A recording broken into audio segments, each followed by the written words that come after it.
Now, the hostage on that bus during the standoff with police was 45-year-old Dameane Baumgartner, a Butte resident. That's right. And MTN's John Amy was able to sit down with him and have a conversation about his whole ordeal. When Dameane Baumgartner saw the bus driver run out of the bus after it stopped in Butte, he knew something was wrong.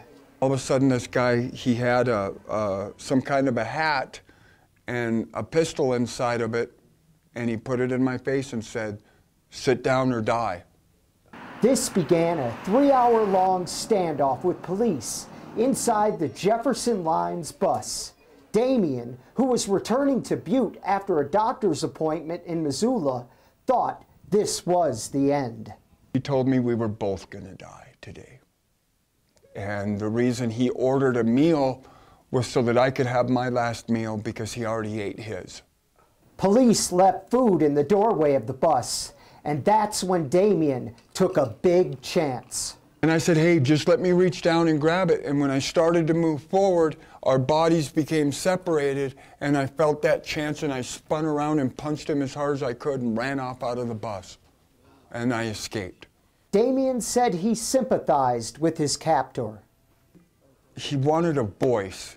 He wanted to be heard. He wanted to be the white male that's homeless, that nobody gets help, that isn't allowed to get help. He was a conservative looking for a conservative place to go, which is why he chose Montana.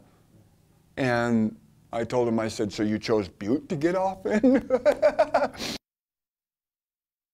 You went through an extremely traumatic situation. Do you harbor any ill will or anger toward your captor? I don't think he's a monster. I don't think he's a bad guy. I think that this guy was really sick.